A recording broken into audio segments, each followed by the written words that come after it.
Thank you, Thrive Market, for sponsoring today's video on 10 quick meal hacks for busy families that like to cook from scratch.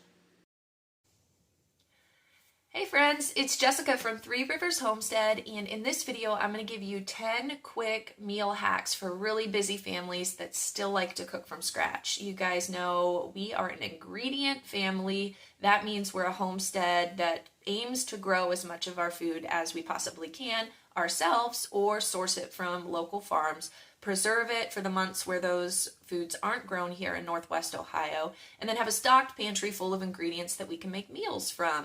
Now, the problem is we are entering a super busy season of life, you guys. Things are getting crazy around here. My oldest son just turned 18 last week, and he is working 2 jobs. He has an internship that turned into a part-time job plus another part-time job, and he is in college now full-time, so he's going to classes every day and commuting from home. My second son is 16, and he also has a part-time job and is taking a full-time college course load and leaving the house many days for that. So it's getting a little crazy. On top of that, we have 7 other children that are also involved in activities here and there. We've got cheer and basketball and volleyball and karate and ballet classes for all the various kids, and we're coming and going usually Monday through Thursday on a very busy schedule.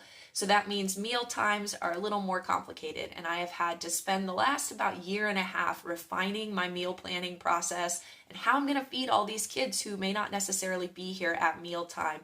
I had my old meal process. It was down to a science. So there has been a lot of fine tuning our routines and systems here to make sure that everybody can be properly fed. So another thing that complicates things for us is that my oldest son has anaphylactic allergies to dairy and peanuts. This makes it really hard for him if he's out at one of his college classes and then has to go straight to work. If he didn't prepare ahead of time and pack a lunch, he's not the kind of kid that can just run through a drive-through somewhere or go to the cafeteria at the college campus or run to a convenience store and pick up a snack. Those foods aren't going to be safe for him with his food allergies. He really has to plan ahead. And so what I'm grateful for is the sponsor of today's video, Thrive Market, because they're filling in the gaps for me when I'm not able to make those snacks ahead of time for him. If I get busy and don't have a chance to do that, he can pick from our selection of treats from Thrive Market. Hey! So Thrive Market is an online subscription-based grocery store, and what I love about them is they have over 90 plus values and diets that you can choose from. So as an allergy mom, I can type into the search box on Thrive Market, dairy-free, peanut-free snacks, and everything that's safe for Gabriel will pop up, and I can go through and pick from that. And the thing is, if you're going to purchase these special allergy-free foods, or maybe you have celiac disease, or you're on a special diet, like to manage my Crohn's disease, I eat a GAPS diet, which is very similar to paleo. If I want to buy convenience foods from the grocery store that are safe for those diets, I'm going to be paying maybe 30% or more for those same products at my local grocery stores here in rural Ohio. The selection is very slim and the prices are a lot higher, but Thrive Market saves us money on that. If you order $49 or more, the shipping is free, and it's such a great deal. So this month I got things like almond flour snack bars for Gabe. We got a 7 nut seed butter that is peanut free that would be safe for him to make energy bites and things like that for him to take with him to school. We got breakfast bars while I wake up every morning and make him breakfast. Sometimes he needs to just grab something quickly on the go if he overslept, which, teenagers do sometimes. So this is nice for him. And then what I'm really excited about, we got a chocolate and a vanilla protein shake for him. Teenage boys need a lot of protein. They're building muscle. And so he can grab one of these just as a quick snack in between his classes and chug one of those, or he can even drink it while he's driving to his job from school. We got some nice meat sticks. So these are the kinds of things that Thrive Market offers for Gabriel, and I'm super excited about. Another thing I love about this organization is that for every paid membership they get, they donate a free membership to a family that maybe can't afford one of the memberships. And you guys, allergy-free foods are so expensive. There are a lot of families out there that really struggle with these grocery costs if they need to buy these convenient, allergy-free, safe treats for their children with food allergies. So I love that Thrive Market does that and donates these subscriptions to families in need. So if you would like to check out the link in my description box or go to thrivemarket.com/Three Rivers Homestead and get 30% off of your first order and get a free gift. I think you guys are gonna love them. So snacks have been very important to us. Let's go ahead and talk about some of the other hacks that are helping me get through this extremely busy season of meal planning and producing meals for my family. Okay, so my second tip or hack for this season is to only stock the pantry with the staples that we're going to use for our very simple meal rotation. So we have about 15 to 20 staple meals that are in our rotation that I know I can whip up quickly, and I know that I always have the ingredients on hand for in the house. That really makes things less complicated if I always know that those things are available. So for us, it's things like for lunches, I always know that I have things to make homemade pizza for the kids on a busy afternoon. Or I know that I can make split pea soup, or that I can make tacos, or a beef stew or something like that. Always having those ingredients on hand. And when I go to the grocery store, I make sure to restock those essential items that I'm going to need to make those meals. It really helps too if I have theme nights. So out of that rotation of meals, if I know that I always have stuff for tacos, for example, every Tuesday can be Taco Tuesday, and it takes a lot of the work out of thinking about what you're going to make every day, because as a busy mom who's running kids to and fro and homeschooling children and nursing a baby and stuff, the less I have to think about every day, the better. So make, every Tuesday would be Taco Tuesday for lunch, and maybe make every Friday afternoon pizza day or something like that. Those things really make things less complicated for me. So my third tip is meal planning. And if you guys have been around here for a while, you know I'm a big advocate of meal planning. I have a planner, I use it, and I love it and live by it, because when you're feeding a family of 11, 3 meals a day from scratch, you have got to have a plan. If you're going to fly by the seat of your pants, you're going to be stressed out. You're going to be, oh no, it's almost dinner time and I haven't thawed any meat. So having a detailed meal plan helps you think a couple meals ahead and prepare. The night before, you know which meats you need to pull out and get thawing, maybe get some of your beans soaking, whatever you need to do to make the next day's meal prep that much easier. And what I like to do as part of my meal planning too is I look at the kids' schedules for the week. I sit down on Sunday and I say, okay, I know that on Monday we're going to be very busy getting kids to and from this certain activity around the time that I would normally be cooking dinner. We might be home in time to actually eat dinner, but I'm not going to be home to prepare it at the normal time that I would like to be. And so in my meal plan, I make sure to plan a crockpot meal or something on those kinds of days. It really helps to kind of look ahead. And then we plan our meal times at the time where the majority of the children can be home to enjoy it. And then any kids that aren't home at that time can have leftovers or other things. So I highly suggest meal planning. I'll put some videos in the description. I'll link them that show my meal planning process, and hopefully that can help you. The next tip, and I kind of just mentioned it, is using tools that will make your life easier, such as the crock pot. Now, I haven't really hopped aboard the Instant Pot train, but I know a lot of people love that, and it sort of serves the same function. You can cook a meal that would normally take you a really long time to prepare, but get it done in a much shorter amount of time using the Instant Pot. For me, I like to use the crock pot because mornings are generally a lot slower for me around here, so I can take my time and prep the ingredients, chop my onions, get all of that going, sear my meat, get it in the crock pot, and then forget about it. So when things get a little crazier in the afternoon and I'm running around, I don't have to even think about getting things in an Instant Pot. It's already done. So rely on those tools, plan those crock pot meals. There are some great cookbooks out there.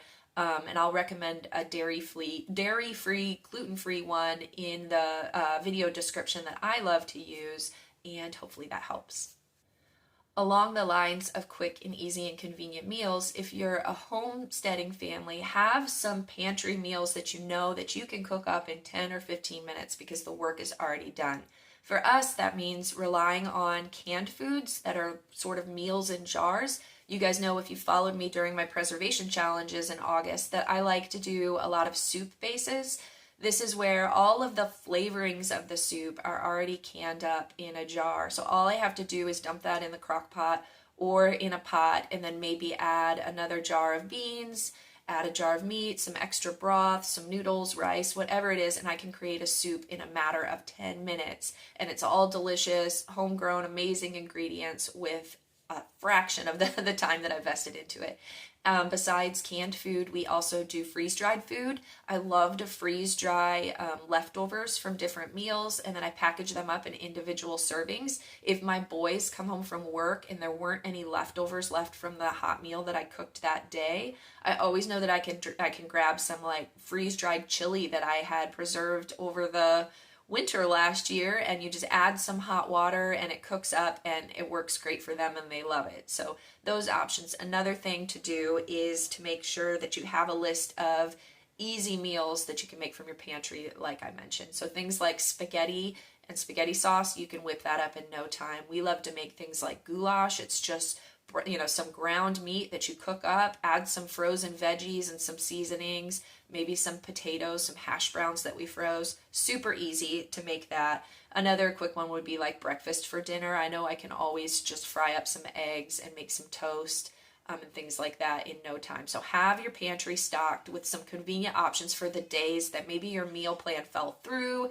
you ran late in an activity or something. You want to have easy backup options. Our next tip may seem pretty obvious, but meal prepping, you guys, you've got to get on board with meal prepping. For me, a lot of the meal prepping that I do is part of the preservation process. I freeze dry a lot of like chopped onions and chopped vegetables, and so they're already prepped. So I don't necessarily have to spend like Sunday chopping a bunch of fresh veggies and putting them in the fridge. I may have already chopped them and gotten them packaged up in another way. Or maybe, like I said, the soup bases that I've done that are already done. But whatever it is, if you're using the crock pot, you can get your meat thawed, make it in a marinade or something, and have it in the fridge the night before so that the morning runs more smoothly. For me, the easiest thing to meal prep is breakfast. I love to do that in the evenings once everybody's home from activities and work and the little children are in bed. It's so relaxing for me to work ahead a couple meals. I'll bake something for breakfast sometimes, like make some muffins and things, or maybe I'll cook my bacon up to about 90%. So in the morning, all I have to do is put it in the oven and the rest of it's going to cook up pretty quickly. Things like that just make the morning go more smoothly. And then the extra time that I've saved, I can work ahead at dinner or lunch prep or things so my mornings aren't that frantic. Also, meal prepping breakfast the night before allows my older boys who leave for their college classes or work shifts rather early, they already have something like a muffin that they can grab and go, and then maybe they can grab some hard-boiled eggs or some overnight oats or some chia pudding or something that I made from the fridge, and it doesn't require me to necessarily wake up super early to cook them something. So make sure you're meal prepping, guys, in whatever form works for your family. Some people want to cook full meals and get them in the freezer so that they're ready for the week and then they can just pop them in the oven. For some people, that's doing canning projects or other food preservation to have individual ingredients prepped. And for other people, it might be doing your baking. Bake all of your bread for the week on Sundays or whatever you can do to make your life easier throughout the week. My next tip talks about a tool that has been so helpful for me. When I was struggling about 6 months ago or so with how am I going to warm food up for my children, we don't have a microwave. And the problem that I was running into is when my son would get home from his work shift at maybe 11 o'clock at night, the amount of time it would take for him to grab the leftovers from the fridge and put them in our regular oven and have it warm up so that he could eat it. I mean, it would be so late. I wanted something that would be quicker for him. And so I bought this little, I don't know if it's called a Breville or a Breville convection oven. It also serves as a dehydrator. It's a toaster. It can be a crock pot. It's warming is what I've been using it a lot for the boys. It's an air fryer. It's been so helpful. So for example, I can make like a bunch of breakfast burritos, or I like to make like hot pockets that are like pizza pockets in a tortilla and make them ahead and freeze them. And then when they get home, they can pop that and use the air fryer option while they're getting their shower or whatever. And when they get out, it's done for them. Or I can just use the warming function on that and stick the leftovers in there and set the timer. And then if I'm already going to bed, when they get home, they can find their warm leftovers sitting there in the warmer for them, and they really appreciate that. So tools like that are super helpful. I cannot recommend this little oven enough. It's been super helpful for me. My next tip, if all else fails and you ran over and you obviously can't because you're an allergy family, or you don't have the finances for whatever to just run through the drive-through on the way home from the activity, snack plates as dinner is always wonderful. In your meal prepping, of course, you should always be prepping snacks, and I'm going to leave a couple videos in the description that show our favorite snacks that we make from scratch, things like fruit gummies or beef jerky or homemade Lara bars, granola, all sorts of things like that. And if you have a lot of that stocked in the house, it's really easy to come home from a function and just make snack plates. It's the easiest dinner you can make. Chop up some fruit, grab some of the protein balls that you made, grab some beef jerky. The kids absolutely love it. If you have hard-boiled eggs already in the fridge, and they can just kind of pick through the smorgasbord and make their own little snack plate. It's my kids' favorite meals, and it really saves me on some busy nights where I'm not going to be able to get them a hot meal on the table. So rely on those snacks if you do the meal prep ahead of time. And if you can't do the meal prep, something like your snacks from Thrive Market that you've purchased, those will help you in a pinch. Okay, the next thing we like to do is divide and conquer meals. So a lot of times if I get the protein source, let's say I wanted to cook a roast chicken or something for dinner, and I get that in the crock pot, or I get a roast, beef roast or a pork roast in the crock pot early in the morning, but I didn't have time to prepare the sides that are going to go with that because I'm going to be running some children to activities, I will have the older children just focus on the sides for me. Now, I know a lot of you are saying, why are the children just not making meals for themselves in general? Wouldn't that save you? And yes, they are. They are definitely helping me. All of my children are trained on some meals and know how to help. But food is my love language, and it's something I love to do for my children, and they help out in so many other ways, and they're so very busy right now with their schoolwork and the other chores that they do in their jobs that I like to make their food for them. But sometimes we do have to divide and conquer. So if I make the main protein source, I can count on them to do the starch. Maybe they can cook some rice for me quickly later on, or fry up some potatoes, or they can warm up some of our preserved veggies and things, or chop up a quick salad, whatever it is, and we can all work together. So I find that the protein source is the hardest item to maybe get on the table because it takes a little more time to cook that roast or cook that chicken, but the side dishes can be thought up and cooked up really easily. And so divide and conquer, you focus on the protein, have the children that are at home work on the other side dishes, and then when you come together for dinner, it's all done. Something else that I've been loving to do over the summer is to grill a bunch of meat on Sundays. If the weather is nice, if it's not nice, sometimes we'll do it on Saturday, but I will grill up a ton of meat, like extra meat. Maybe make a big brisket on the smoker, or do a large ham, or just grill up a bunch of chicken. And then we eat what we want from that meal, and the rest of it I chop up and I portion out and put it into little glass containers with lids in the fridge. And then for the beginning of the week, maybe Monday through Tuesday, those meals are what my big boys are going to eat when they come home from college classes for lunch, or if they come home from a late work shift in the evening, they can just warm that food up, and it is so helpful. But anytime it's possible, like if I'm making a soup for lunch, why not make double the amount that I normally would, and then portion out whatever is left over into some freezer containers, put it in the freezer, and then I have some lunches in the future for kids who come home on a day when maybe there weren't any leftovers left from lunch. And so that has really been helpful for us. And the final thing that we always try to do is once a week we have a catch up with leftovers night. When you're cooking from scratch so much throughout the week, little bits of leftovers add up here and there. And so if I'm not going to freeze dry those leftovers for future prepackaged meals, what I like to do is a lot of times it might be like a lunch or a dinner on a Friday if we're not having a big family meal that day because kids are working shifts. We will just pull out all the various leftovers. We have this little bit of leftover chicken, and we have some of, these baked goods, and we have this chili and this pasta or whatever, and we just put it out and everybody can pick and choose what they want.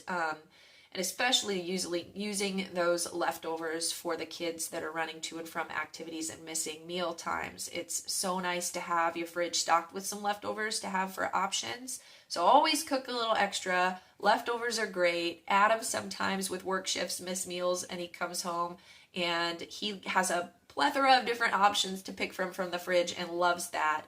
So utilize your leftovers well, and if all else fails and you're not going to use them before you think they might go bad, toss them in the freeze dryer if you have one, or put them in the freezer and then they can be warmed up later. Okay, guys, so this is an extremely busy season for us, but such a beautiful season. I never could have anticipated how much I would have loved watching my children grow up and spread their wings and go to college and get these jobs and sort of begin to leave the nest. When they're little, you kind of look at them and you're like, oh no, how am I going to feel when that happens? But it is such an exciting time. And it's really exciting for me as a parent to also watch some of my younger children really get involved in these activities that they love. For the longest time, we were a home-based homesteading family. Every night we were kind of home. But as my children got a little older and their social needs changed, we started venturing out to some of these activities. And it is so much fun to watch my children thrive in their various activities and all of the things that they're doing when they're going to and from home. But like I said, it complicates mealtime, and meals are important to me. Like I said, food is my love language. So I want to find a way to continue to provide from scratch, home-cooked meals for my kids, but to do it without losing my mind because, I'm also still running a homestead and homeschooling children and being the chauffeur that takes a lot of these kids to where they need to go. So hopefully some of these hacks helped you. And if you are someone that finds yourself in a busy season, leave your hacks in the comments so we can all learn from what helps you. Thank you again to our sponsor, Thrive Market. And we will be back next week. In next week's video, I want to show you a week of meals during this busy season. All of the different kitchen work I'm doing with food and show you what that looks like right now that food preservation season is ending and we've entered the school season and activities are in full swing. So stay tuned for that. I'm going to show you how I'm putting these tips into practice and making meals. So, all right, we'll see you next week. Bye, friends.